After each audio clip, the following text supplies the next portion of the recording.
दोस्तों, मैं तिशा सिंह, आप सभी का क्लब आईएएस एस्पिरेंट चैनल पर स्वागत है। दोस्तों, आज आप लोग विजन आईएएस के टेस्ट नंबर 12 के पार्ट बी के क्वेश्चंस को सॉल्व करेंगे। लास्ट सेशन में आप लोगों ने 1 से लेकर 50 तक के क्वेश्चंस को सॉल्व किया था। आज आप लोग बाकी बचे हुए क्वेश्चंस यानी कि 51 से लेकर के 100 तक के क्वेश्चंस को सॉल्व करेंगे।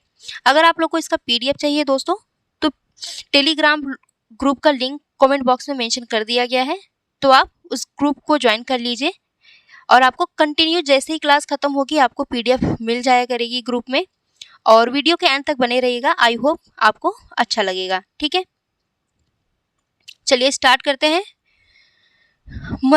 51 से हम लोग स्टार्ट करेंगे। ठीक है, तो मोरक्को के यात्री इब्न बतूता ने किस सुल्तान के शासन काल में यात्रा की थी?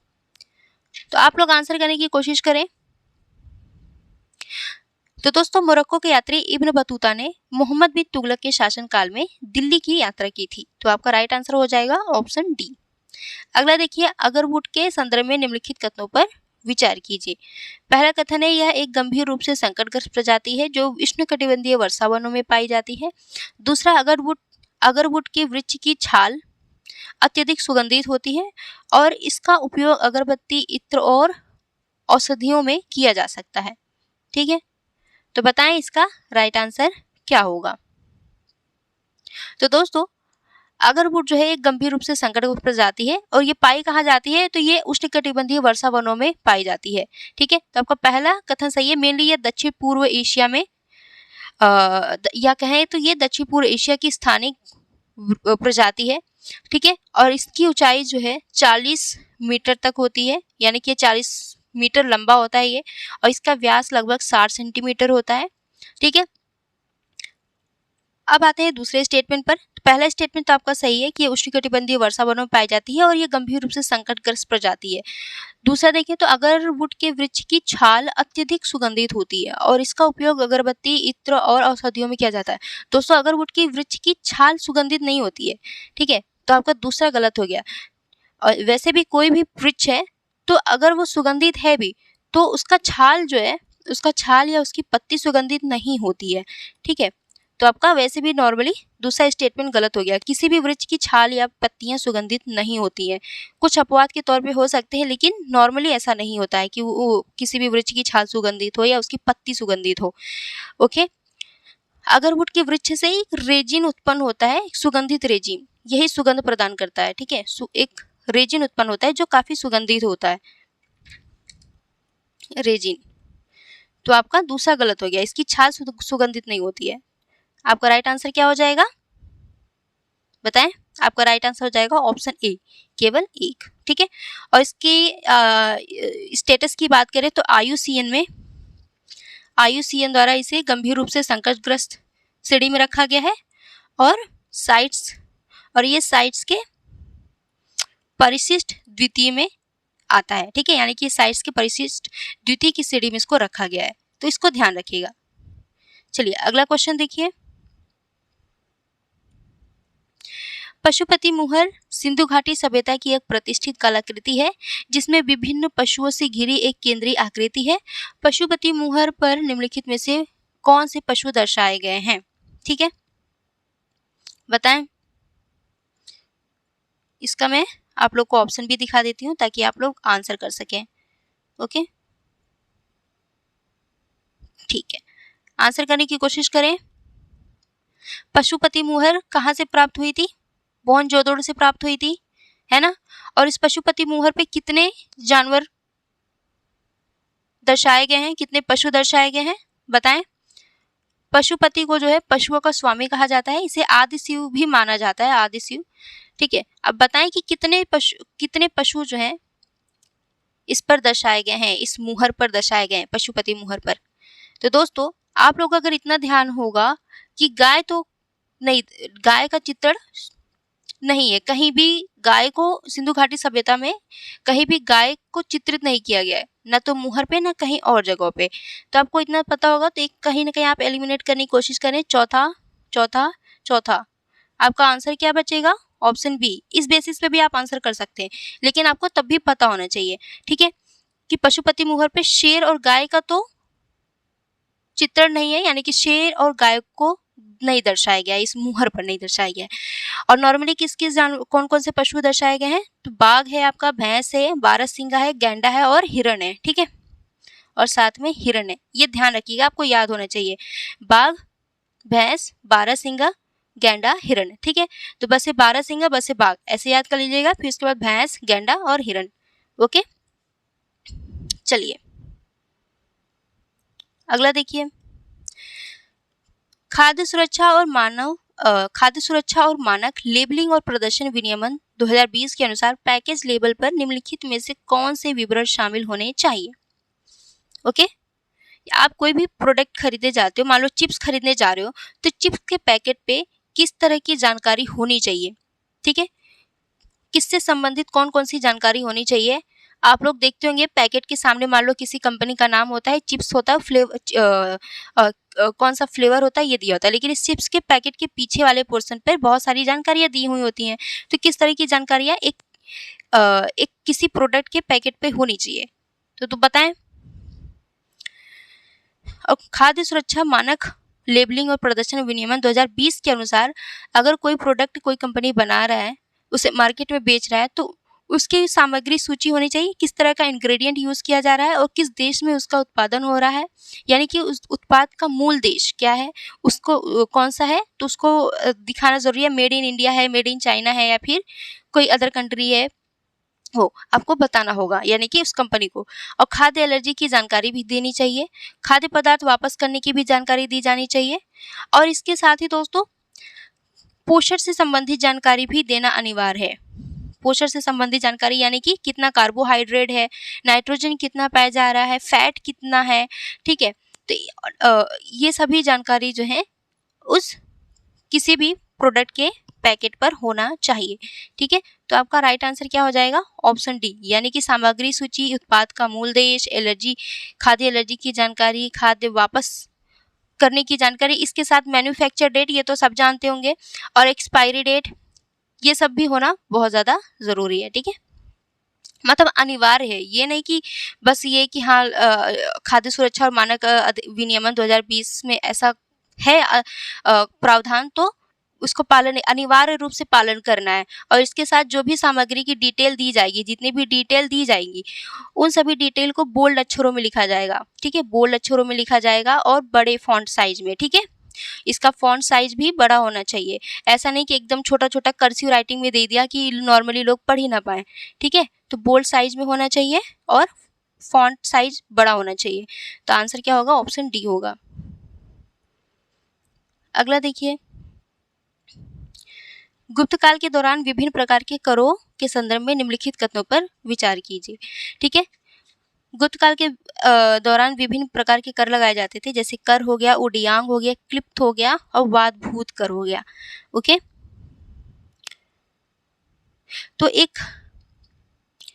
अब जैसे मान लो जिनको नहीं पता है, ये पहली बार देख रहे हैं, तो वाद का मतलब एक ट्रिक वैसे मैं बता रही हूँ, वैसे ये थोड़ा हाई रिस्क वाला ट्रिक होता है, लेकिन अगर मान लो आप एग्जाम में आपके पास कोई रास्ता नहीं है, आप कम क्वेश्चन अटेम्प्ट किए हो लेकिन आपको और अटेम्प्ट करना है, ठीक है, तो आप क्या करो कि बात वो सभी पहले क्वेश्चन को पढ़ो, ऐसा नहीं कि पहले पढ़ते हुए भाग जाना है कि अरे मुझे नहीं आ रहा है, ठीक है, एक बार ध्यान से देखो। तो बात मतलब आपको पता होगा कि बात मतलब क्या होता है, वायु होता है, ठीक है। और इसमें दिया है पुलिस चौकियों के रख रखाव के लिए एक प्रकार का पुलिस, वैसे और ऑप्शन में देखिए यहाँ पे तो दूसरा दिया है वायु और आत्मा के अनुष्ठानों के निष्पादन के लिए विभिन्न प्रकार के कर, यानी कि वात भूत है, तो इसका मतलब है कि ये भी एक तरह का कर है और ये पुलिस चौकी से तो संबंधित नहीं होगा क्योंकि वात मतलब वायु होता है। तो ये क्या हो जाएगा आपका कि वात भूत कर क्या होता है, वायु और आत्मा के अनुष्ठानों के निष्पादन के लिए विभिन्न प्रकार के उपकर जो है ये वात भूत कर कहलाते थे, ठीक है, ये वात भूत कर होते थे। तो आपको इतना तो बेसिकली आप एक मतलब अंदाज इतना लगा सकते हैं कि भाई पुलिस चौकियों से संबंधित कर तो नहीं होगा। तो आपका चौथा गलत हो जाएगा और ये भी गलत हो जाएगा क्योंकि ये भी सही सुमेलित नहीं है। तो आपके पास कौन सा ऑप्शन बचा, 1 और 3, ठीक है। तो आप वैसे भी मजबूर हो जाएंगे किसमें, क्योंकि इस तरह का ऑप्शन ही दिया है पेयरिंग के माध्यम से, तो आप देखेंगे 1 और 3 दिया होगा कहीं ना कहीं ऑप्शन में, तो ऑप्शन डी आपका राइट आंसर हो जाएगा, है ना। एक मतलब एक आइडिया बता रहे हैं आपको, हर क्वेश्चन पे ऐसा नहीं करना है, ये नॉर्मली कभी कभी अपवाद के तौर पे इस तरह का आपके सामने क्वेश्चन आ जाए, मान लो, वैसे तो नॉर्मली नहीं आता है, लेकिन तब भी आपको थोड़ी कोशिश करनी है, हर क्वेश्चन में कोई ना कोई एक ट्रिक आपको दिख जाएगा, ठीक है। जो आपको हेल्प करेगा आंसर करने में। तो देखिए दोस्तों, कर क्या होता है? कर जो होता है ग्रामवासियों पर लगाया जाने वाला एक आवधिक कर होता है। ये कभी कभी जो है वार्षिक भूमि कर का एक भाग होता था ये।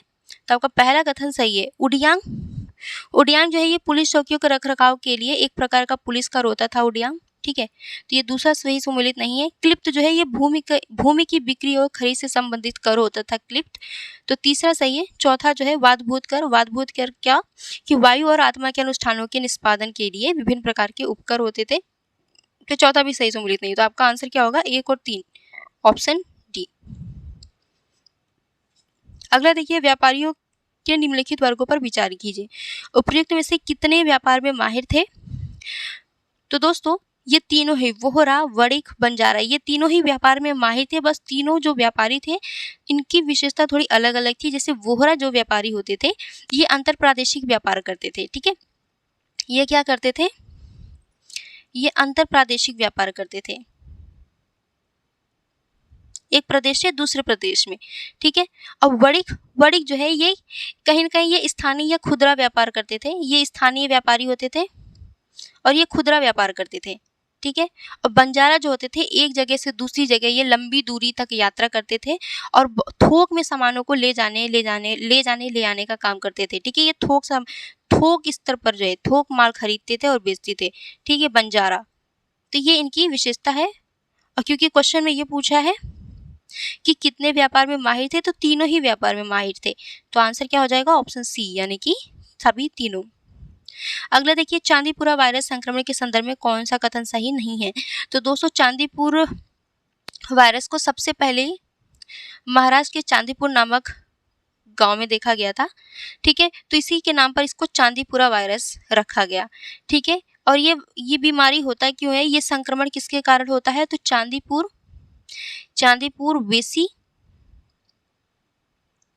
वेसिकुलो वायरस, ठीक है, वेसिकुलो वायरस, ठीक है। इसके कारण जो है ये वायरस बीमारी जो है चांदीपुरा वायरस रोग होता है, ठीक है। 1 मिनट। अब पूछा है कथन कौन सा सही नहीं है? तो ये आरएनए वायरस के कारण होता है, तो ये आपका सही है। ये मुख्यतः बच्चों को प्रभावित करता है, ये भी सही है। और ये किसके काटने से फैलता है? किससे मेनली? ये वाहक कौन है? तो सैंड फ्लाई के काटने से फैलता है।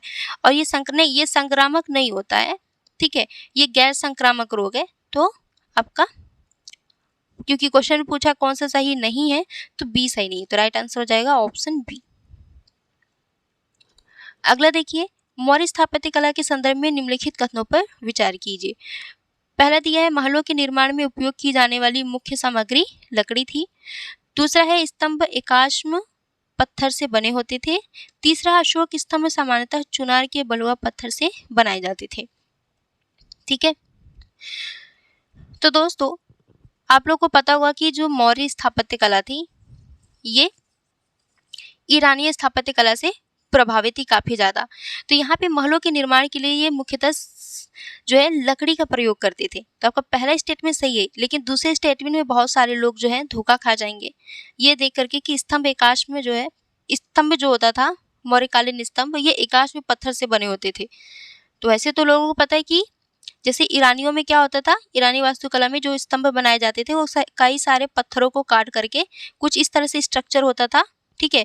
जैसे जैसे ऊपर की तरफ जाते हैं पतला होता जाता है स्तंभ, और इसको किसी मीनार से किसी इमारत से ऐसे जोड़ करके खड़ा करते थे ये, ठीक है। और ये कई टुकड़ों में रहता था। लेकिन भारत में मौर्यकालीन जो स्तंभ थे ये एक ही पत्थर के बनाए जाते थे, ठीक है। ये स्तंभ जो है एक ही पत्थर के बनाए जाते थे, यानी कि इसमें कहीं जुड़ाव नहीं देखने को मिलेगा कि कई सारे पत्थरों को जोड़ करके बनाया गया हो। लेकिन इसमें बस एक भ्रमित करने वाली बात क्या है इस स्टेटमेंट में कि आप लोग को पता होगा कि जो स्तंभ होता था मौर्यकालीन स्तंभ, तो इसके ऊपर किसी न किसी पशुओं की आकृति होती है। देखिए मुझे पशु बनाने नहीं आ रहा है, तो आप लोग बस समझ लीजिएगा कि मान लो ये कोई भी पशु है, ठीक है, ठीक है। तो ये पशु इसमें ऑलरेडी ये इन्हीं स्तंभों में नहीं बनाते थे, बल्कि ये इस मूर्ति को पहले ये किसी पत्थर से बनाते थे, फिर इसको इसमें ऐड करते थे। हालांकि ये जो पूरा पत्थर स्तंभ होता था ये एकाश में पत्थर से बनाया जाता था। ठीक है, इसमें कहीं जुड़ाव नहीं देखने मिलेगा, लेकिन ये जो पशु की मूर्ति होती थी इसको अलग से इसमें ऐड किया जाता था। तो यहीं पे आप थोड़ा सा स्टेटमेंट ध्यान से देखिए, क्योंकि भाई ये स्तंभ तो पूरा हुआ ना, यहाँ पे जो जानवर बना है ये तो पूरा स्तंभ, इसी को तो कहते हैं स्तंभ, है ना। तो यहाँ पे बस हम लोग, आप लोग इस वाले पोर्शन को स्तंभ मत समझिए, ये पूरा पोर्शन स्तंभ है। तो यहाँ पे देखिए, तो इसको क्या, इस पशु को अलग से ऐड किया जा रहा है, तो इसमें कहीं ना कहीं आपको जुड़ाव देखने को मिल रहा है, इसको ऐड किया जा रहा है, इसको अलग से जोड़ा जा रहा है इस पशु को ला करके। तो अब देखिए स्टेटमेंट पे, तो इसमें दिया है कि स्तंभ जो है आकाश में पत्थर से बने हैं। नहीं, स्तंभ आकाश में पत्थर से नहीं बना है, बल्कि इसमें ऊपर भी पशु की आकृति को अलग से जोड़ा जा रहा है। अगर किसी पत्थर को मान लो काट करके स्तंभ बनाया जा रहा है और इसी में ही पशु की भी मूर्ति बनाई जा रही है, तो इसमें अगर कहीं से जुड़ाव नहीं होता तो इसको मान लेते कि हाँ आकाश में पत्थर से बना है। लेकिन यहाँ पे स्टेटमेंट गलत हो जा रहा है, क्योंकि मूर्ति जो है अलग से ऐड किया जा रहा है। ठीक है, तो अभी अगली बार जब भी कभी एग्जाम में ये स्टेटमेंट दे तो बहुत ध्यान से पढ़िएगा। ठीक है। तीसरा, अशोक स्तंभ सामान्यतः चुनार के बलुआ पत्थर से बनाए जाते थे। तो तीसरा, यहाँ पे स्थानीय सामग्री जो है बलुआ पत्थर थी, बहुत व्यापक मात्रा में उपलब्ध थी, तो इन लोग बलुआ पत्थर से ही बनाते थे। तो दूसरा गलत हो गया, एलिमिनेट कर दीजिए। राइट आंसर 1 और 3। ठीक है। अगला देखिए, कर्नाटक संगीत की तुलना में हिंदुस्तानी शास्त्रीय संगीत की मुख्य विशेषताओं के संदर्भ में निम्नलिखित कथनों पर विचार कीजिए। ये वाला जो क्वेश्चन है दोस्तों, ये बहुत इंपॉर्टेंट है। ठीक है, इसको ध्यान रखिएगा। अब देखिए, कर्नाटक संगीत शैली दिया हुआ है और हिंदुस्तानी शास्त्रीय संगीत दिया है। कर्नाटक शास्त्रीय जो कि दक्षिण भारत में संगीत की 2 शैलियाँ होती हैं, कर्नाटक शास्त्रीय शैली और हिंदुस्तानी शास्त्रीय शैली। हिंदुस्तानी शास्त्रीय शैली आपको उत्तर भारत में देखने को मिलेगा और कर्नाटक संगीत शैली जो है आपको दक्षिण भारत में देखने को मिलेगा, मेनली तमिलनाडु, केरला, कर्नाटका साइड कर्नाटक संगीत शैली, ठीक है, का प्रभाव देखने को मिलेगा।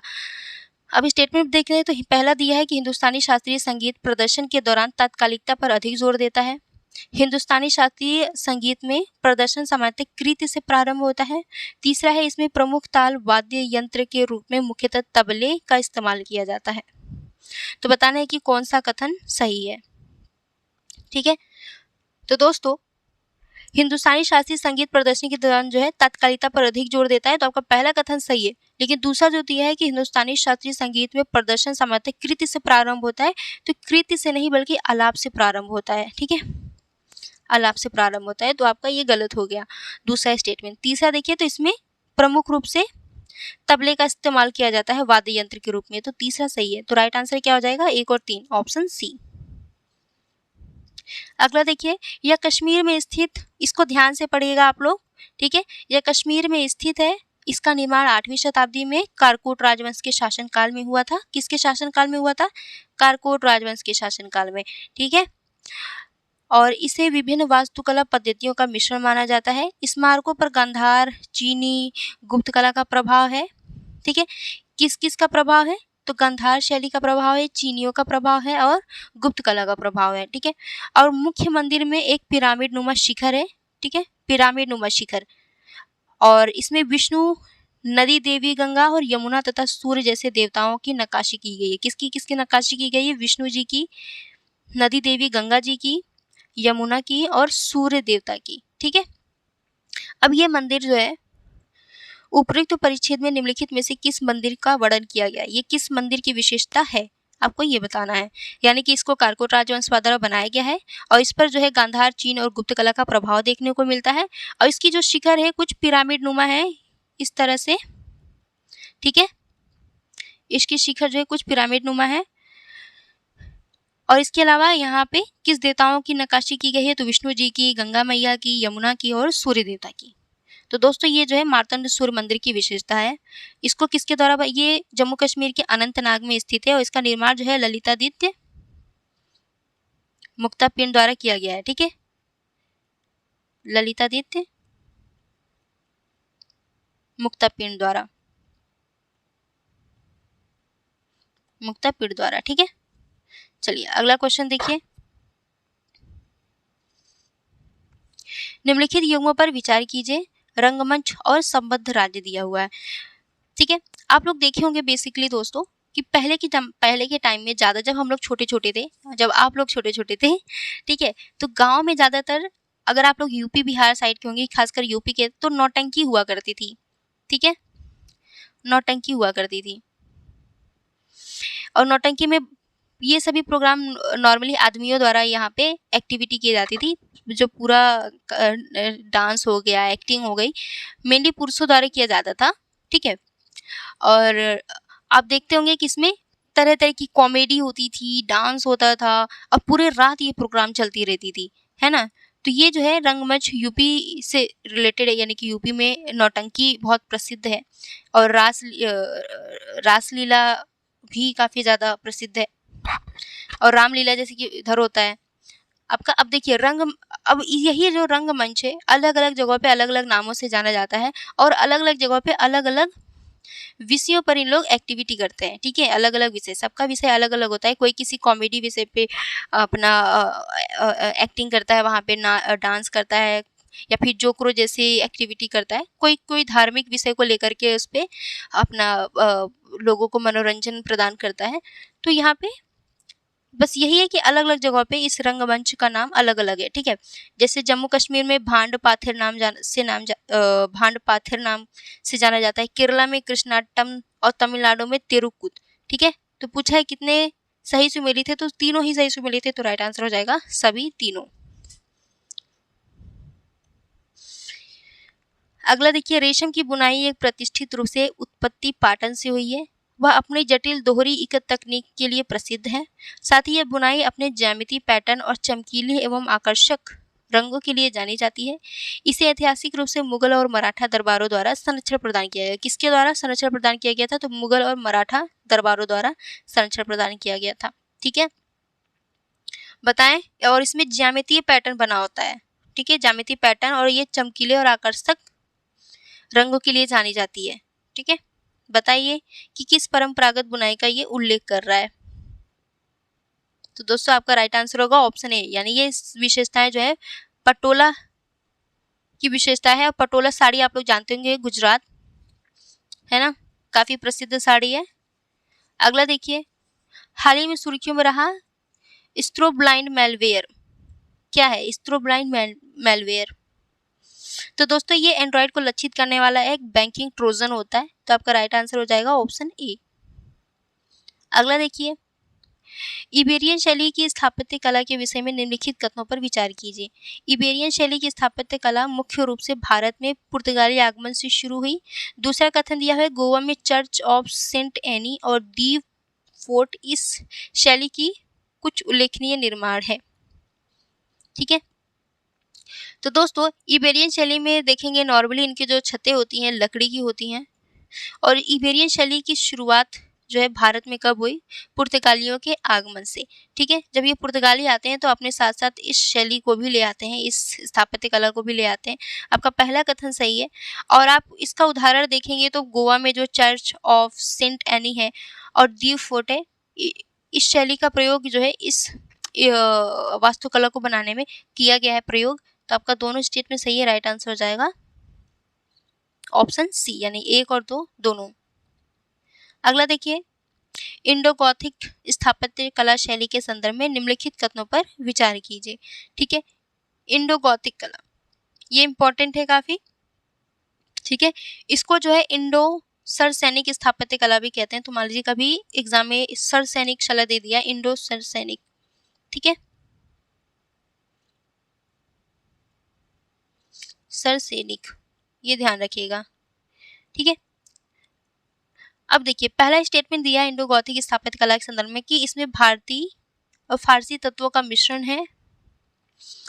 दूसरा, इसमें नुकीली मेहराब, बड़ी खिड़कियां, विस्तृत सजावट होती हैं। तीसरा, कोलकाता विक्टोरिया मेमोरियल और मुंबई में Chhatrapati Shivaji Maharaj terminal Indo Gothic शैली के प्रमुख उदाहरण हैं। तो दोस्तों इंडो गॉथिक शैली में देखेंगे आप तो इसमें भारतीय स्थापत्य कला और साथ ही में फारसी स्थापत्य कला दोनों का मिश्रण देखने को मिलेगा आपको। तो पहला स्टेटमेंट आपका सही है। इसमें मेनली आप देखेंगे ना कि इसमें नुकीलेदार मेहराब बने होते हैं कुछ इस तरह से, और बड़ी बड़ी खिड़कियां, इस तरह की जो इंडो गॉथिक स्थापत्य कला, यानी कि इंडो गॉथिक जितने भी स्थापत्य देखेंगे आप लोग, जितनी भी इमारतें देखेंगे, तो यहाँ पे कुछ इस तरह से आप नुकीली मेहराब देखेंगे और यहाँ पे बड़ी बड़ी खिड़कियाँ बनी हुई देखने को मिलेंगी, ठीक है, और काफ़ी ज़्यादा अलंकृत और सजावटी रहेंगी।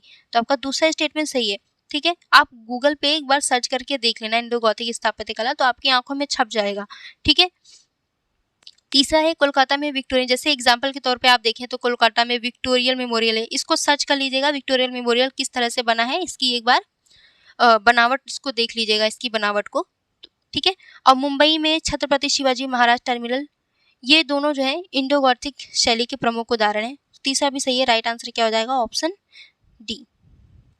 अगला है संगम युग के दौरान समाज के संदर्भ में निम्नलिखित कथनों पर विचार कीजिए, ठीक है। संगम युग के दौरान समाज के निम्नलिखित कथनों पर विचार करना है। पहला कथन है 4 स्तरीय वर्गीकरण यानी वर्ण व्यवस्था संगम युग के समाज की एक प्रमुख विशेषता थी। दूसरा है महिलाएं ज्यादातर घरेलू काम तक ही सीमित रहती थी और अत्यंत सीमित रूप में आर्थिक गतिविधियों में शामिल होती थी, ठीक है। तो बताना है कि कौन सा कथन सही नहीं है, ठीक है, बताना है कौन सा कथन सही नहीं है। तो दोस्तों जो संगम समाज था मुख्य रूप से आदिवासी प्रधान समाज था, ठीक है, स्टार्टिंग में मुख्य रूप से आदिवासी समाज था। तो यहाँ पर आप लोग देखेंगे कि इस आदिवासी समाज में यानी कि संगम युग के दौरान इस आदिवासी समाज में 4 स्तरीय यानी वर्ण व्यवस्था या जाति व्यवस्था का बहुत ज़्यादा प्रभाव नहीं था, ठीक है। इस समाज में संगम युग के दौरान यहाँ के समाज में जाति व्यवस्था का प्रभाव ज़्यादा नहीं देखने को मिलता है। तो आपका पहला गलत हो गया। इसमें दिया है कि 4 स्तरीय संगम युग के समाज की एक प्रमुख प्रधानता थी, नहीं, पहला गलत हो गया। और इसमें दिया कि महिलाएं ज़्यादातर घरेलू काम तक ही सीमित थी और अत्यंत सीमित रूप से आर्थिक गतिविधियां करती थी, तो ये भी गलत है। संगम युग के दौरान जो वहाँ की समाज में महिलाओं की स्थिति थी, महिलाओं की स्थिति काफ़ी अच्छी थी। क्यों अच्छी थी? क्योंकि भाई ये महिलाएं कृषि कार्य को कर सकती थी, अपना आर्थिक योगदान दे सकती थी और ज़्यादातर यहाँ की महिलाएं कवयित्री होती थी, ठीक है, कवयित्री होती थी। और इसके साथ इनको संपत्ति में हिस्सा लेने का अधिकार भी था, संपत्ति में हिस्सा लेने का अधिकार भी था और संपत्ति रखने का भी अधिकार था, ठीक है। तो इस तरह से हम कह सकते हैं कि यहाँ की महिलाओं की स्थिति काफ़ी अच्छी थी। और जो कि इसमें दिया है कि सीमित रूप से इनको अधिकार प्राप्त थे, तो ऐसा नहीं है। तो आपका आंसर क्या हो जाएगा? पूछा है कितने कथन सही नहीं है, सॉरी, तो दोनों कथन सही नहीं है, तो राइट आंसर हो जाएगा ऑप्शन सी। अगला देखिए, चोल प्रशासन के संदर्भ में निम्नलिखित कथनों पर विचार कीजिए। चोल प्रशासन के संदर्भ में भूमियों के प्रकार दिए हुए हैं, ठीक है। चोल प्रशासन काल में भूमि के प्रकार दिए हुए हैं और उसके विवरण दिए हुए हैं, ठीक है। ये किस तरह की भूमि होती थी। वेलन वेगई, दोस्तों वेलन वेगई दिया है, शाल भोग दिया है और पल्ली छंदम दिया है। तो वेलन वगई जो है ऐसी भूमि होती थी जो गैर ब्राह्मण किसान मालिकों की भूमि, यानी कि गैर ब्राह्मण किसान मालिकों की भूमि को वेलन वगई कहा जाता था। और जैन संस्थाओं को दान की गई भूमि को पल्ली छंदम कहा जाता था, ठीक है। और शाल भोग किस तरह की भूमि होती थी? तो स्कूल के रखरखाव के लिए दान में दी गई भूमि को शाल भोग कहा जाता था, ठीक है। तो आपका पहला और तीसरा तो गलत हो गया, दूसरा सही है, ठीक है। गैर ब्राह्मण किसान मालिकों की भूमि को वेलन वगई, जैन संस्थाओं को दान में दी गई भूमि को पल्ली छंदम कहा जाता था और स्कूल के रखरखाव के लिए दी गई भूमि को शाल भोग कहा जाता था, ठीक है। तो केवल एक सही सुमेलित है, तो राइट आंसर हो जाएगा ऑप्शन ए। अगला देखिए, कुचिपुड़ी के संदर्भ में निम्नलिखित कथनों पर विचार कीजिए। उपरोक्त में से कौन सा कथन सही है, ठीक है। कुचिपुड़ी के संदर्भ में पहला कथन है इसमें परंपरागत रूप से केवल पुरुष नर्तक ही शामिल होते थे। दूसरा है पीतल की थाली के किनारे पर किया जाने वाला नृत्य कुचिपुड़ी की एक विशेषता है। और तीसरा है वर्तमान में से केवल एकल रूप में प्रस्तुत किया जाता है। तो दोस्तों कुचिपुड़ी नृत्य की बात करें तो इसकी उत्पत्ति कहाँ से हुई है? इसकी उत्पत्ति आंध्र प्रदेश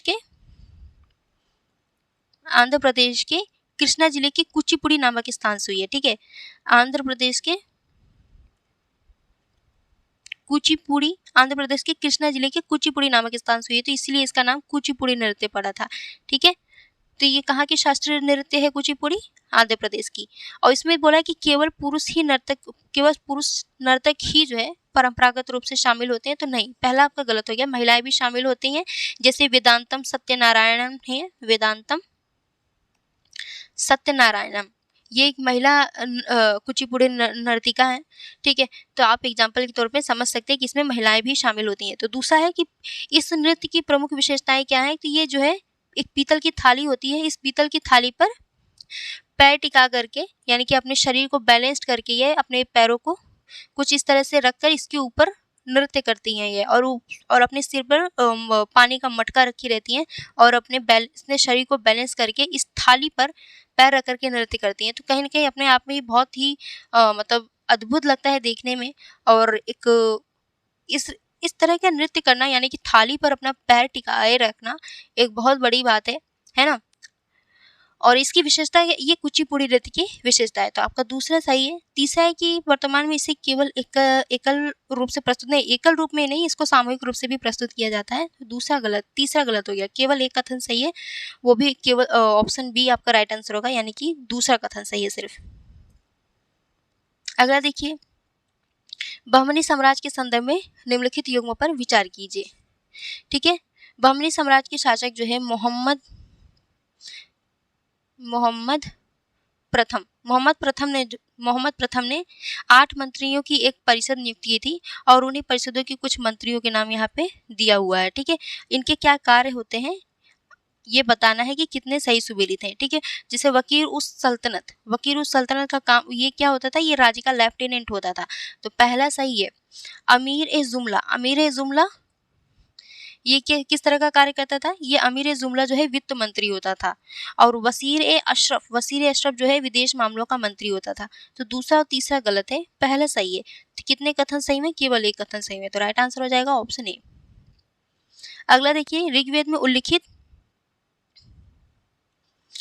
में उल्लिखित शब्द लंगला, शीरा, दत्र निम्नलिखित में से किससे संबंधित है? ऋग्वेद में उल्लिखित शब्द लंगला, शीरा, दत्र किससे संबंधित है? तो दोस्तों ये कृषि गतिविधियों में उपयोग किए जाने वाले उपकरण हैं। तो आपका राइट आंसर हो जाएगा ऑप्शन डी। अगला देखिए, निम्नलिखित युग्मों पर विचार कीजिए, उपयुक्त में से कितने सही सुमेलित हैं? ठीक है, गुस्लखाना, मदद ए माश और मीर समन। ठीक है, गुस्लखाना क्या होता था, ये निजी परामर्श कक्ष को गुस्लखाना कहा जाता था। तो पहला सही है। ठीक है, दूसरा है मदद ए माश, तो ये धर्मार्थ भूमि को मदद माश कहा जाता था, जो विद्वानों और धार्मिक गुरुओं को उनके भरण पोषण के लिए जमीन के छोटे छोटे टुकड़े इनको दी जाती थी, इनके भरण पोषण के लिए विद्वानों और धार्मिक गुरुओं को। तो दूसरा सही है। तीसरा है मीर समन जो है दोस्तों, ये शाही घराने का प्रभारी होता था, न कि न्यायिक विभाग की देखरेख करता था। ये शाही घराने का प्रभारी। ठीक है, तो तीसरा गलत हो गया। कितने कथन सही है टोटल कितने कथन सही है? 2। तो आंसर हो जाएगा ऑप्शन बी। ठीक है, अगला क्वेश्चन देखिए, निम्नलिखित में से कौन सा नासा की CHAPEA प्रोजेक्ट का प्राथमिक उद्देश्य है? ठीक है, ये CHAPEA है क्या? तो ये crew member health and performance exploration analogue project है। ठीक है, ये क्या है?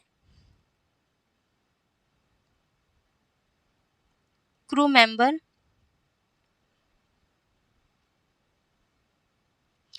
Health and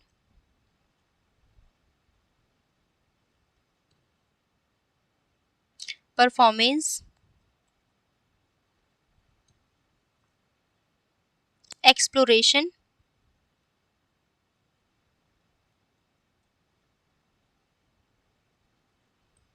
analogue programme. ठीक है,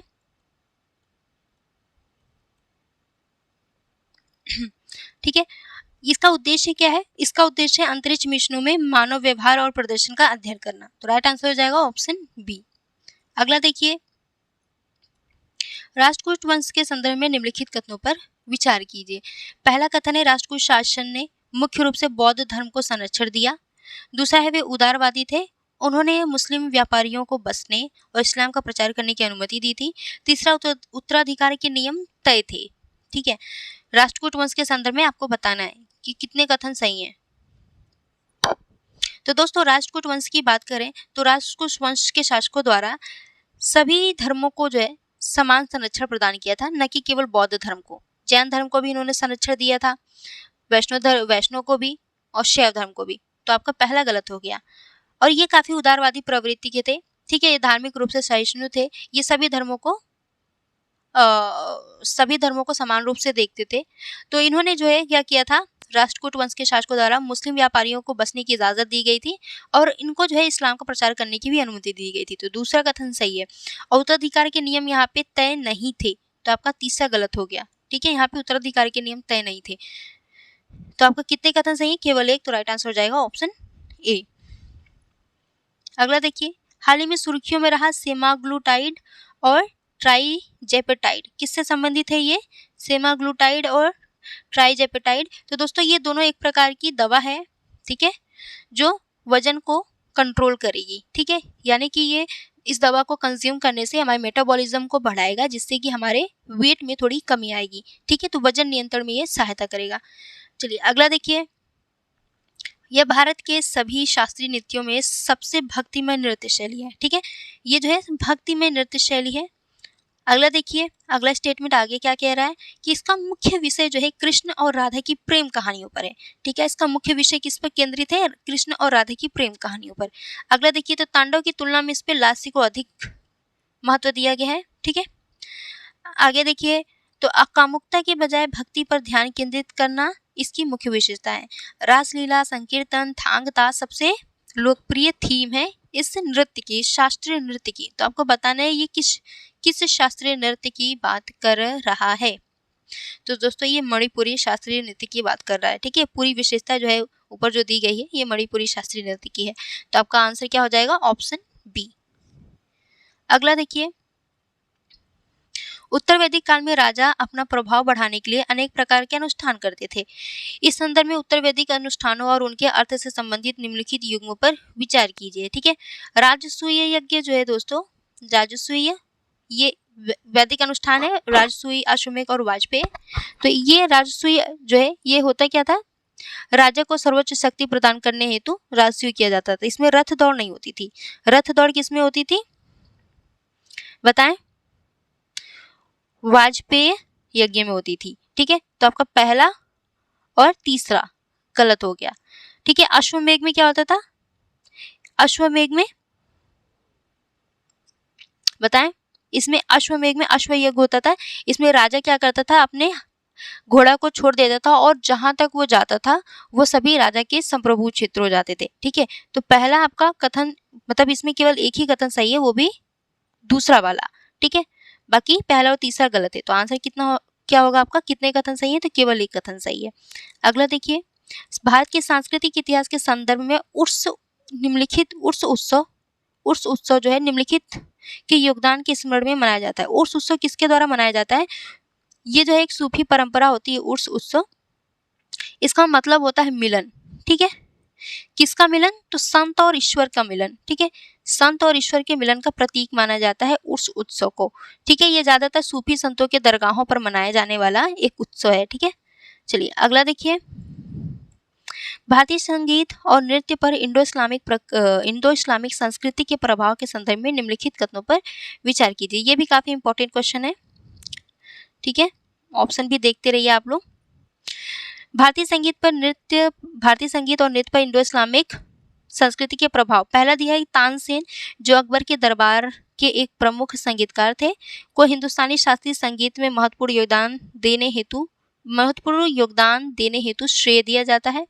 दूसरा है कथक नृत्य, जिसकी उत्पत्ति उत्तर भारत में हुई, फारसी और मुगल संस्कृति से प्रभावित था। सितार, जो कि एक भारतीय संगीत वाद्य यंत्र है, की मूल उत्पत्ति जो है फारसी संगीत परंपराओं से हुई है। बताएं कितने कथन सही है? तो दोस्तों इंडो इस्लामिक संस्कृति का भारत की संगीत और नृत्य पर काफी ज्यादा प्रभाव पड़ा था, जिसमें से आप देख सकते हैं कि जो हिंदुस्तानी शास्त्रीय संगीत और जैसे कथक नृत्य है, तो कथक नृत्य की उत्पत्ति जो है भारत में ही हुई है, लेकिन इस पर आप देखेंगे फारसी और मुगल संस्कृति का प्रभाव देखने को मिलेगा, इनकी वेशभूषा में प्रभाव देखने को मिलेगा। तो दूसरा सही है। और तानसेन जो है ये अकबर के दरबार में एक प्रमुख संगीतकार था और इसने जो है हिंदुस्तानी शास्त्रीय संगीत में काफी योगदान दिया था तानसेन ने। तो पहला भी सही है। और सितार जो है, सितार एक भारतीय संगीत वाद्य यंत्र है। ठीक है, और इसकी मूल रूप से उत्पत्ति जो है फारसी संगीत परंपराओं से हुई है। तो तीसरा भी सही है। राइट आंसर क्या हो जाएगा? Option C. अगला क्वेश्चन देखिए, दुह अस्पा सिंह अस्पा प्रणाली के संदर्भ में निम्नलिखित कथनों पर विचार कीजिए। ठीक है, पहला कथन है, इसने कुलीनों को उनके जात रैंक में वृद्धि हुए बिना अधिक सैनिकों को रखने की अनुमति दी। जहांगीर द्वारा लागू किया गया था इसे दुअस्पा और सिंहस्पा। दुअस्पा का मतलब होता है 2 घोड़ों वाला सैनिक, ठीक है, और सिंहस्पा का मतलब होता है 3 घोड़ों वाला सैनिक दल। दुअस्पा मतलब 2 घोड़ों वाला सैनिक दल और सिंहस्पा मतलब 3 घोड़ों वाला सैनिक दल, ठीक है। तो इसके संदर्भ में आपको बताना है इसको किसने लागू किया था इस प्रणाली को, तो जहांगीर द्वारा लागू किया था, दूसरा सही है। और इसने जो है कुलीनों को उनके जात रैंक में वृद्धि हुए बिना ही अधिक सैनिकों को रखने की अनुमति दी थी। तो दोनों ही कथन सही है, आंसर हो जाएगा ऑप्शन सी, यानी 1 और 2 दोनों। अगला देखिए, किताब नौरस नामक प्रसिद्ध लेखक कौन है, यानी किताब नौरस की रचना किसने की है, तो दोस्तों इब्राहिम आदिल शाह द्वितीय द्वारा किताब नौरस की रचना की गई है, ठीक है। इब्राहिम आदिल शाह जो है बीजापुर सल्तनत के एक प्रमुख शासक थे और इनको गरीबों का दोस्त या अबला बाबा कहा जाता है इनको, ये ध्यान रखिए। क्वेश्चन कभी कभी पूछ देता है वनडे एग्जाम या फिर पीसीएस में आरओ में पूछ देता है।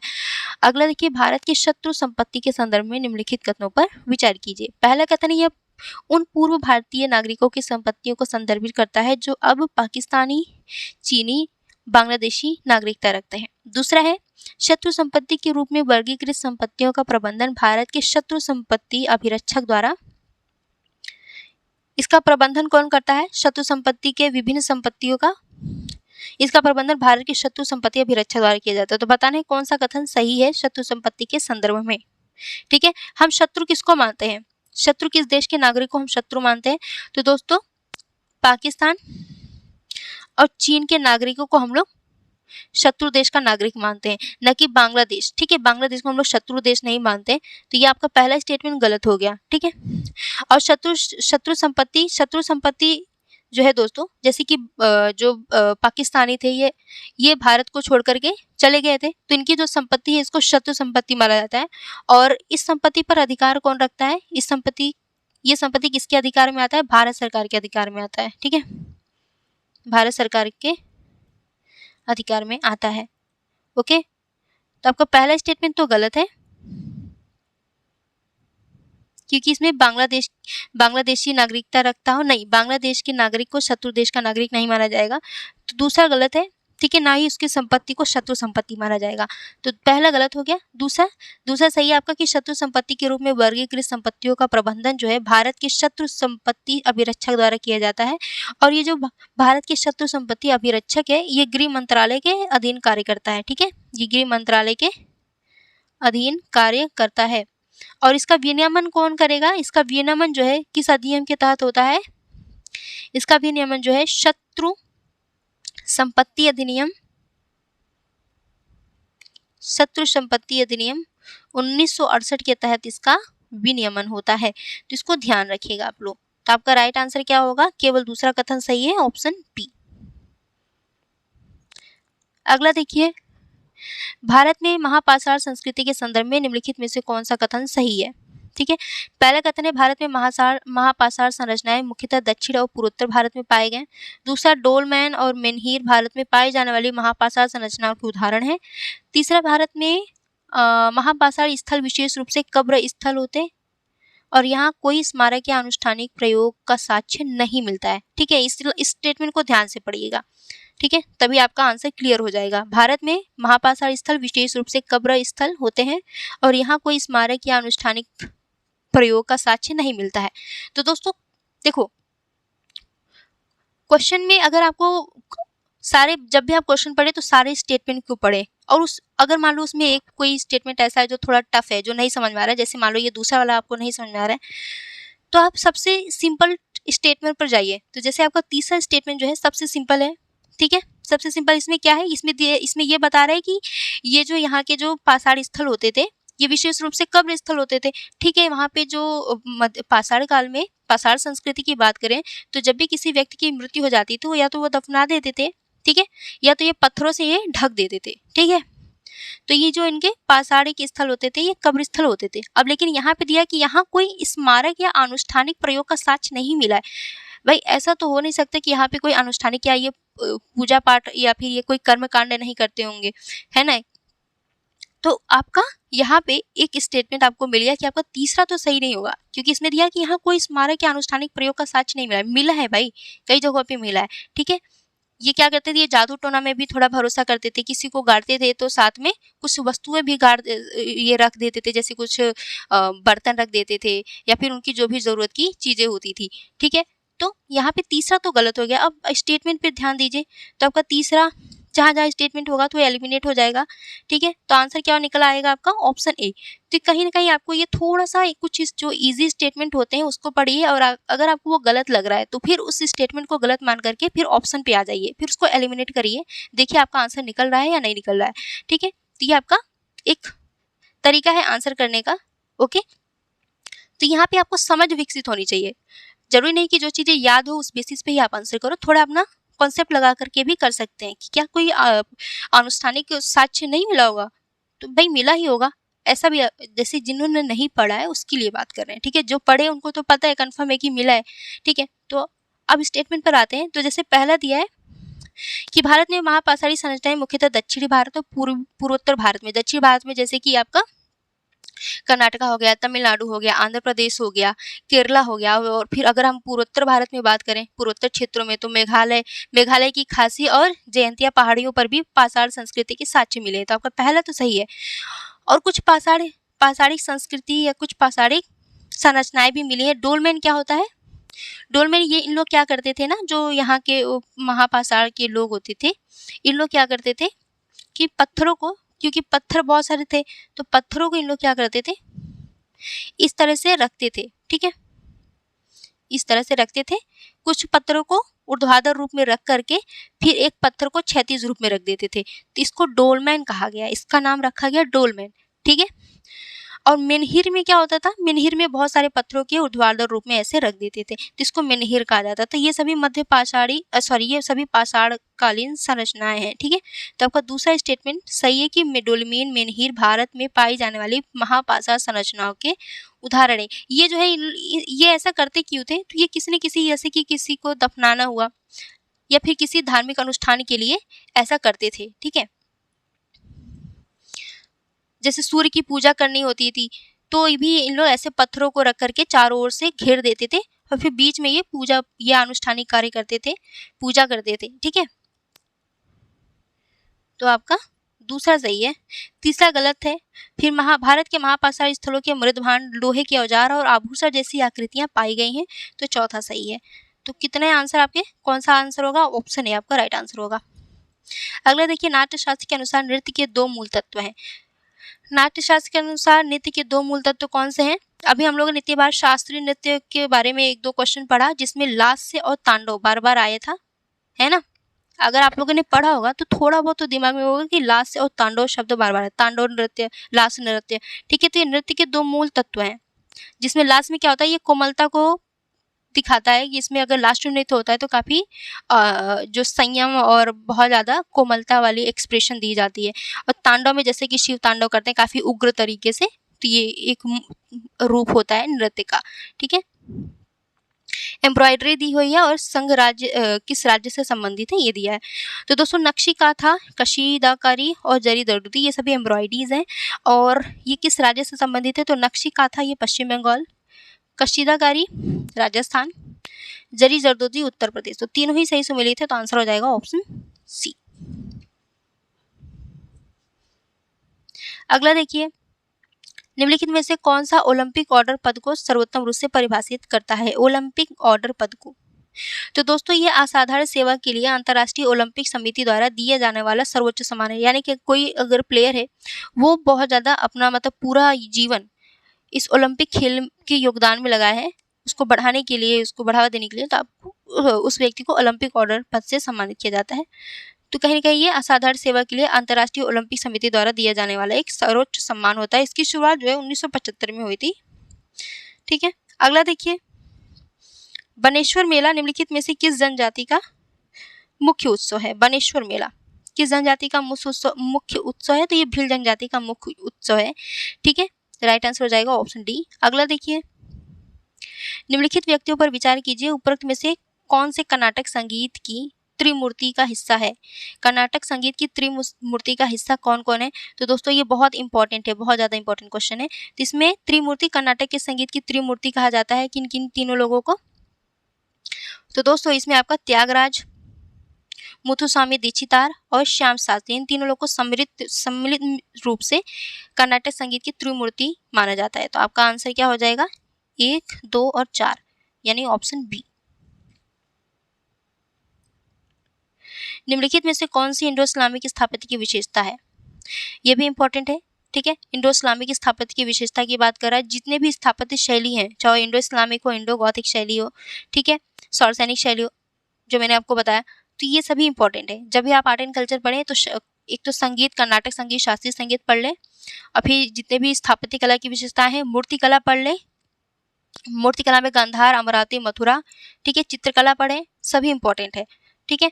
इंडो इस्लामिक स्थापत्य की विशेषता की बात करें तो इसमें पहला दिया है कि लिंटर क्षैतिज शैली, नहीं, लिंटर क्षैतिज शैली का प्रयोग इसमें नहीं हुआ था। इंडो इस्लामिक स्थापत्य की विशेषता में लिंटर क्षैतिज शैली का प्रयोग नहीं किया गया था, बल्कि मेहराबदार शैली का प्रयोग किया गया था। इसको प्रतिस्थापित कर दिया था मेहराबदार शैली ने। तो इसमें सुलेखन का उपयोग होता है। जैसे आप लोगों ने शादी का कार्ड देखा होगा तो शुभ विवाह, इस तरह से कुछ बहुत आकर्षक तरीके से लिखा जाता है ना। मैं तो बहुत गंदे तरीके से लिख रही हूँ, नहीं लिखूंगी, ठीक है। तो आप लोग देखेंगे शादी के कार्ड पे या फिर कहीं भी बहुत अच्छे से सुंदर अक्षरों में लिखा जाता है, आकर्षक, जो देखने में काफ़ी ज़्यादा आकर्षक लगता है। तो यहाँ पे भी जो है कैलीग्राफी का उपयोग किया गया है किसी भी अक्षर को लिखने में काफ़ी भव्य, आकर्षक तरीके से। इसी को कहते हैं सुलेखन का उपयोग। तो इंडो इस्लामिक स्थापत्य में देखेंगे सुलेखन का उपयोग किया गया है, जाली का काम और मेहराबदार शैली, ये तीनों इसकी विशेषताएं हैं। तो राइट आंसर हो जाएगा ऑप्शन बी।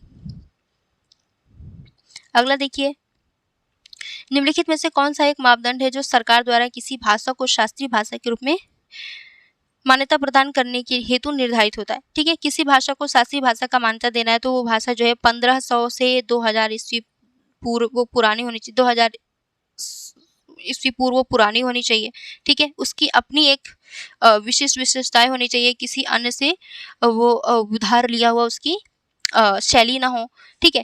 और इसके अलावा अगर हम ऑप्शन की बात करें तो आपका ऑप्शन ए राइट आंसर होगा कि शास्त्रीय भाषा की साहित्यिक परंपरा जो है मूलभूत होनी चाहिए और अन्य भाषाई समुदाय से उधार ली हुई होनी नहीं चाहिए, ठीक है। तो ये आपका राइट आंसर होगा। अब मुझे आप लोग कमेंट में ये बताना कि वर्तमान में कितने भाषाओं को शास्त्रीय भाषा का दर्जा प्राप्त है। कुल कितनी शास्त्रीय भाषाएं हैं यह आपको बताना है, ठीक है। कुल कितनी शास्त्रीय भाषाएं हैं कमेंट में बताना है। देखते हैं कितने लोग इसका आंसर कर पाते हैं, ठीक है।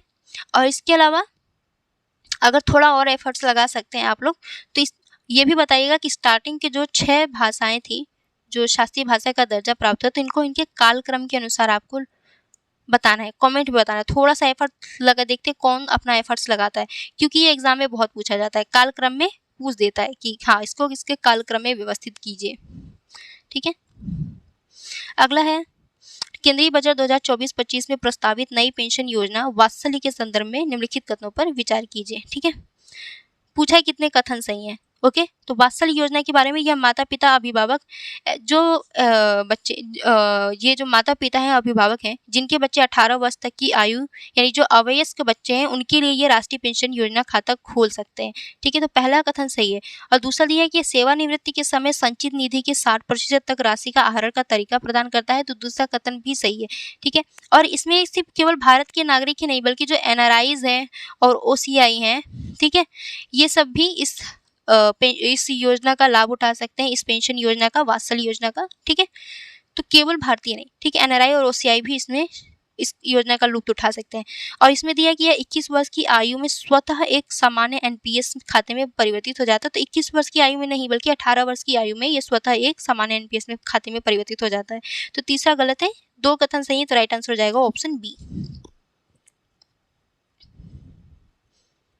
अगला दिया हुआ है, निम्नलिखित में से कौन सा तत्व गांधार कला में यूनानी रोमन प्रभाव को प्रतिबंधित करता है, ठीक है, प्रतिबिंबित करता है, ठीक है। तो दोस्तों गांधार, मथुरा, अमरावती शैली, आप मूर्ति कला जब पढ़ेंगे तो गांधार, अमरावती और देखो मैं भूल जा रही हूँ, गांधार, अमरावती और मथुरा, ये तीनों शैलियों के बारे में आप लोग पढ़ेंगे। तीनों शैलियों में क्या अंतर होता है, उनकी कुछ विशिष्ट विशेषताएं होती हैं, वो आप लोग पढ़ेंगे। लेकिन मेनली हम यहाँ पे क्वेश्चन गांधार शैली, गांधार कला की बात कर रहा है। तो गांधार कला में आप लोग देखेंगे यूनानी रोमन प्रभाव देखने को मिलता है, ठीक है। खास करके अफगानिस्तान में इस तरह का प्राचीन काल में, ठीक है, प्राचीन भारत में ये गांधार कला का विकास हुआ था, ठीक है। मेनली अफगानिस्तान का कांधार नामक स्थान है वहां पर, ठीक है। तो पहला देखिए यहाँ पे इस कांधार कला में जितने भी मूर्तियां बनाई गई हैं, कोई बहुत ऐसा नहीं कि बहुत देवी शक्ति के रूप में उसे बनाया गया हो, ठीक है। जैसे मनुष्य होता है वैसे ही उसको मूर्ति के रूप में उतार दिया जाता है, ठीक है। यहाँ पे कोई बहुत ज्यादा, जैसे नॉर्मली आप लोग देखेंगे कि मूर्ति को बहुत ज्यादा भव्य आकर्षक जो वर्तमान जैसे लोग दिखते हैं वैसा नहीं बनाया जाता है, थोड़ा अलग तरीके से भव्य और आकर्षक तरीके से बनाया जाता है। लेकिन इसमें गांधार कला में जैसे मनुष्य दिखता है वैसे ही उसको बनाया गया है इसमें। अब देखिए पहला स्टेटमेंट, मानव आकृतियों विशेष रूप से बुद्ध का यथार्थवादी और प्राकृतिक चित्रण है। तो पहला स्टेटमेंट सही है कि बुद्ध जी जैसे दिखते थे, गौतम बुद्ध जी, वैसे ही उनको इस गांधार मूर्ति कला में इनका चित्रण किया गया है, उनको बनाया गया है, ठीक है। घुंघराले बाल के साथ बनाया गया है, जो वहाँ की जो रोमन चोला टोगा वस्त्र होता है वो उस वस्त्र को पहने हुए भी इनको दिखाया गया है। और साथ में जो वस्त्र वो पहनते थे तो ढीला ढाला, मतलब अगर क्योंकि इस पर यूनानी रोमन का प्रभाव था तो उनको उसी तरह से अपने कला के हिसाब से अपने स्थानीय जो परंपरा थी उस आधार पर इन्होंने गौतम बुद्ध को चित्र करने का प्रयास किया था। तो पहला कथन सही है। दूसरा दिया संगमरमर और ग्रेनाइट, नहीं संगमरमर का प्रयोग गांधार में नहीं है बल्कि अमरावती मूर्तिकला में संगमरमर का प्रयोग है, तो दूसरा गलत है, ठीक है। और गांधार कला की बात करें तो इसमें मूर्ति बनाने में हरा फिलाइट और नीले धूसर बलुआ पत्थर का प्रयोग किया गया, इसमें नीले धूसर बलुआ पत्थर का प्रयोग किया गया है, तो दूसरा गलत हो गया। बुद्ध का विभिन्न मुद्राओं में चित्रण, नहीं बुद्ध का विभिन्न मुद्राओं में चित्रण देखने को आपको नहीं मिलेगा, ठीक है। तो तीसरा भी गलत है, केवल एक कथन सही है। आपका आंसर होगा ऑप्शन ए। अगला देखिए, डाक विभाग द्वारा प्रस्तुत DIGIPIN प्रणाली के संदर्भ में निम्नलिखित कथनों पर विचार कीजिए। पहला कथन, इससे राज्य के नाम, अवस्थिति या सड़क नेटवर्क में बदलाव होने के बावजूद अपरिवर्तित रहने के लिए परिकल्पित किया गया है, तो पहला कथन सही है। दूसरा दिया है DIGIPIN जो है 16 अक्षरांकीय प्रतीकों के संयोजन पर आधारित है, तो दूसरा भी सही है। तीसरा है, यह प्रणाली केवल भारत की मुख्य भूमि पर स्थित स्थल भागों को दर्शाती है, समुद्री क्षेत्रों को नहीं, ये समुद्री क्षेत्रों को भी शामिल करता है, ठीक है। भारत के समुद्र तट से 200 नॉटिकल मील तक के समुद्री क्षेत्र को शामिल करता है, यानी कि अनन्य आर्थिक क्षेत्र भी इसके अंतर्गत शामिल होता है, तो तीसरा गलत हो गया। कितने कथन सही है? केवल 2, तो ऑप्शन बी हो जाएगा राइट आंसर। अगला देखिए, अभक्ति आंदोलन की सामान्य विशेषताओं के संदर्भ में निम्नलिखित में से कौन सा कथन भक्ति आंदोलन के संबंध में सही नहीं है, ठीक है। भक्ति आंदोलन के संबंध में सही नहीं है, तो ऑप्शन ए देखिए, तो अनेक भक्ति सुधारकों ने एकेश्वर याद ईश्वर की एकता के सिद्धांतों का प्रचार किया, ठीक है, ये तो सही है आपका भक्ति आंदोलन के संदर्भ में। वे जीवन और मृत्यु के चक्र से मुक्ति में विश्वास रखते थे, तो ऑप्शन बी भी सही है।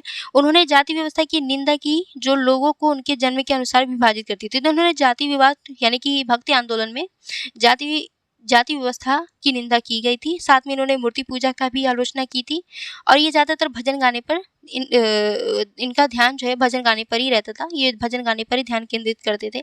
और सी दिया है कि वे निर्विवाद रूप से उपवास में विश्वास, नहीं उपवास की निंदा करते थे, ये उपवास में विश्वास नहीं करते थे, तो पूछा है कौन सा सही नहीं है, तो सी सही नहीं है, ठीक है। अगला देखिए, सिख धर्म का दार्शनिक आधार एक ओंकार की अवधारणा पर केंद्रित है, तो इस एक ओंकार का मतलब क्या होता है, अर्थ क्या होता है, तो दोस्तों एक ओंकार का अर्थ होता है ईश्वर और सृष्टि की एकता, ठीक है, तो राइट आंसर हो जाएगा आपका ऑप्शन सी। अगला देखिए, विजयनगर साम्राज्य के संदर्भ में निम्नलिखित कथनों पर विचार कीजिए। उन्होंने होयसल के राज्य चिन्ह सुअर या वराह को अपने शाही प्रतीक के रूप में अंगीकार किया। दूसरा, विजयनगर साम्राज्य में ज्येष्ठाधिकार का नियम स्थापित नहीं किया गया था, ठीक है।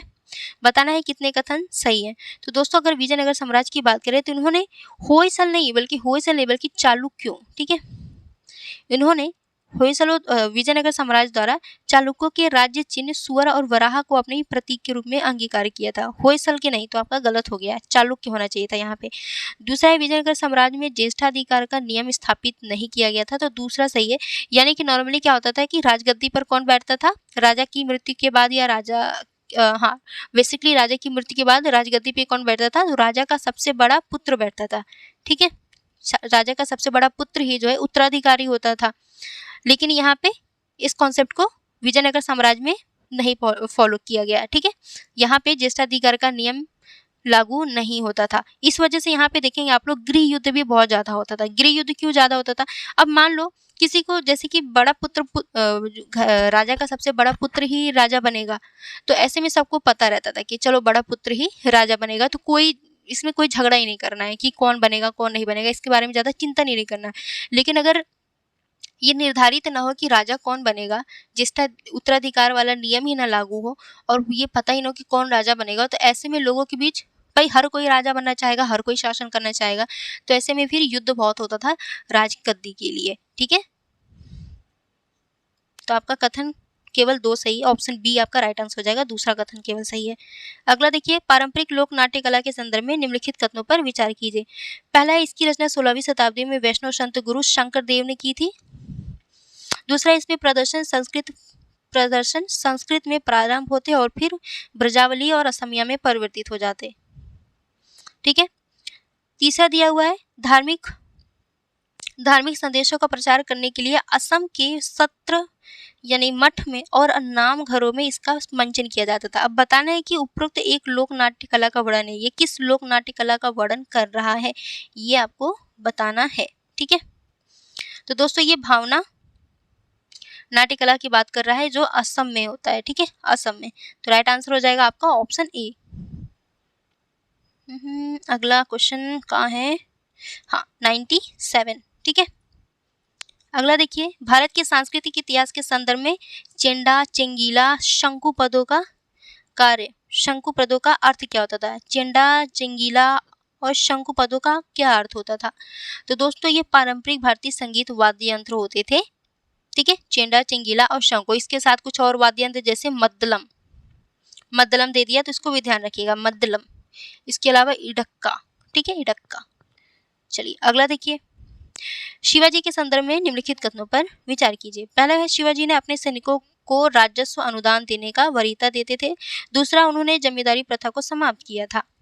तो दोस्तों शिवाजी की बात करें तो शिवाजी अपने सैनिकों को राजस्व अनुदान नहीं देते थे, बल्कि वो वेतन जो है नगद के रूप में देते थे, न कि राजस्व अनुदान देते थे। पहला गलत हो गया।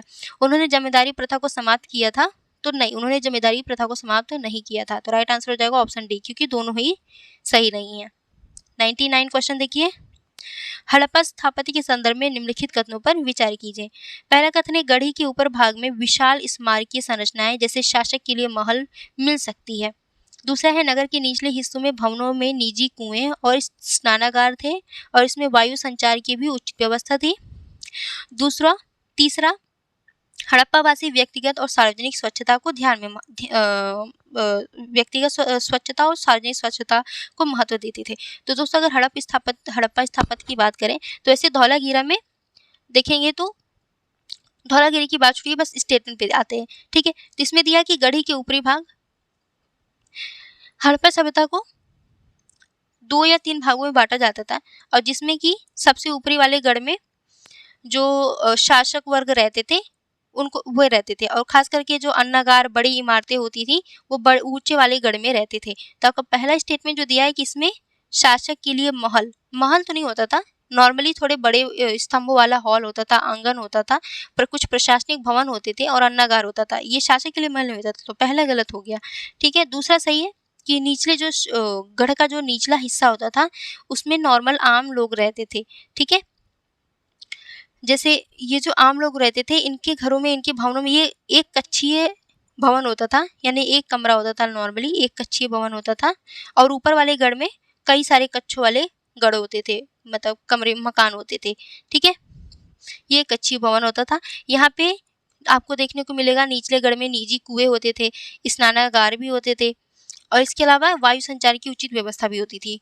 तो दूसरा सही है। तीसरा भी सही है कि लोग व्यक्तिगत और सार्वजनिक स्वच्छता को ध्यान रखते हैं। आपने पढ़ा होगा कि जो यहाँ की जो जल निकासी प्रणाली है काफ़ी अच्छी थी, जैसे कि वर्तमान में आप शहरों में देखते हैं वैसे उस टाइम हड़प्पा सभ्यता में थी।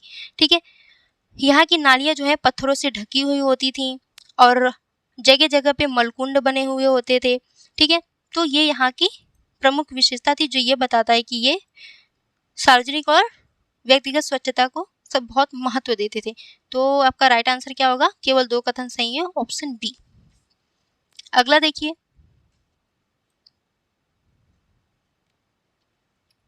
अगला देखिए, निम्नलिखित कथनों पर विचार कीजिए। इस सेशन का लास्ट क्वेश्चन कथन 1 में दिया है मखाना जिसको फॉक्स नट कहते हैं मुख्य रूप से बिहार, पश्चिम बंगाल और असम राज्यों में उगाया जाता है।